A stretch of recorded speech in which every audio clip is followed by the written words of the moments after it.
Hi guys, welcome back to my channel. I've got a ton of requests asking for this video, and that's the reason this video is here. By the end of the video, you will ultimately get to know how to find your accommodation, how to save a few dollars, and where to actually live. So without any further ado, let's get started.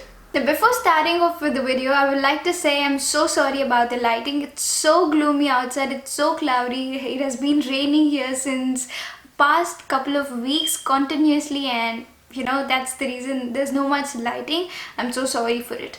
Now let's actually go step by step on the topic of accommodation. So what kind of accommodations do usually students have here in Australia? So basically you have on-campus accommodations and off-campus accommodations. Let's draw out few differences between on-campus and off-campus. The first and foremost difference that we can easily draw out of on-campus is basically it's one of the most convenient options one can look after.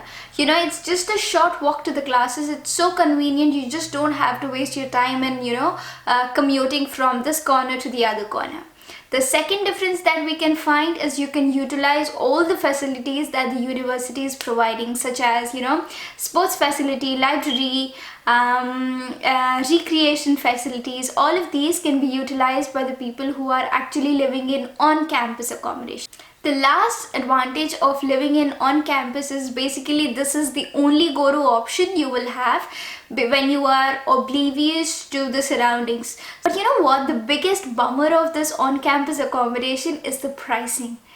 The pricing of on-campus accommodation varies from campus to campus. When I say campus to campus, it varies from university to university, and apart from that, it's so highly priced when compared to off-campus. Some of the universities charge per day, just like La Trobe University. The other universities charge per month, or some other universities charge by week. So you need to know these when you go to the university website. You need to do the research by yourself.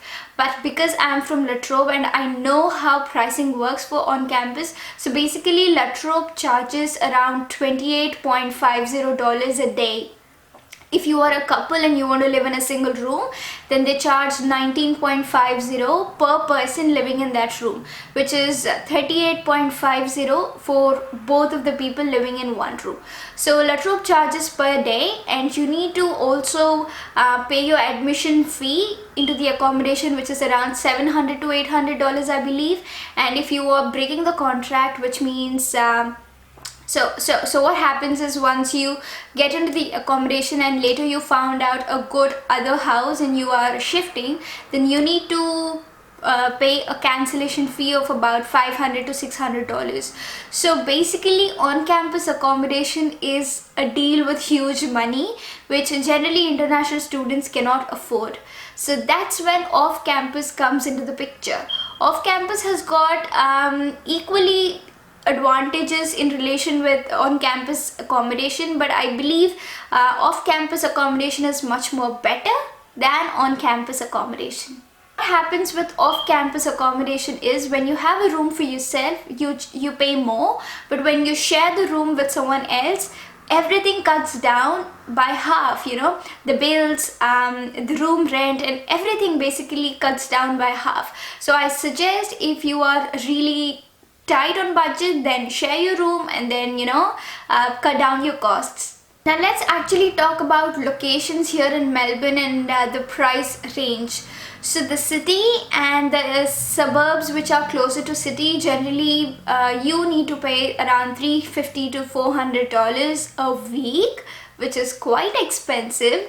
And always remember, if you're going and visiting a house, or if you're taking a house or a room for the purpose of staying, always ask them, is it inclusive of bills or exclusive of bills? Now when I say bills, it means Wi-Fi, water bill, electricity bill, and gas bill. These are the four main bills that every student here has to pay no matter what, because you're going to use all of these utilities. Remember, the price doesn't remain fixed because the price always changes as more people get into the house. So let's say if the price is $1,500 and there are just two people, then you pay $750 a month. If there are 3 people, then obviously you pay 500. So more people, lesser the rent. But that doesn't mean you stack up a lot of people and you just pay $100 or $200. That doesn't make sense, because there will be a lot of difficulties in terms of cooking and whatnot. Want a place that's much more happening and you need bars and pubs, then I prefer you guys stay in city and the suburbs which are quite closer to city. But if you're a person who's looking for less rent and a calm and peaceful surroundings, then I suggest you to go to the suburbs which are quite away from the city. So when I say away, it takes around 30 to 35 minutes in train when you have to go from the suburb to the city. So that's called a bit away from the city, and you're going to pay way less, and the prices of rent is just $200 to $300 a month, and that's really less, and that's a huge cut down in your budget. Here comes the basic question of how do you find these accommodations. 2 websites that are quite helpful for all of the students is Gumtree and Flatmates. So basically what they do is they post out, we have a room for rent, you can come over for inspection and then have a look at it. So one of the advantages is you can go have an inspection. If you like it, that's when you get into it, okay? And in Gumtree and Flatmates, generally people don't ask for pay slips, rental history and all of that. If you're new to Australia, you obviously don't have pay slips and rental history, and then it becomes a huge task for you to get into a house. So I suggest you guys to go for Gumtree or Flatmates. Try to get good accommodation, see how people are, see if you can go with them, and you know later you shouldn't have much troubles, because all of you will be staying in one single house. Important things that I would suggest is, first ask if the rent is inclusive or exclusive of the bills whenever you go and look out for a room. The next important thing is, do ask for bond and keep the house really clean, guys, because sometimes you don't get your bond in return, and that's really painful, because it's your money and sometimes you just have to pay extra upon that bond if you spoil something in the house. So be very careful in terms of staying in the house.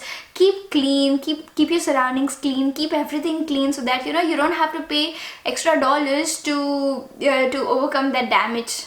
It was quite helpful, so please do hit that like button, smash that subscribe button, and also hit that bell icon so that you get notified whenever I upload a video. And don't forget to share this video. Bye.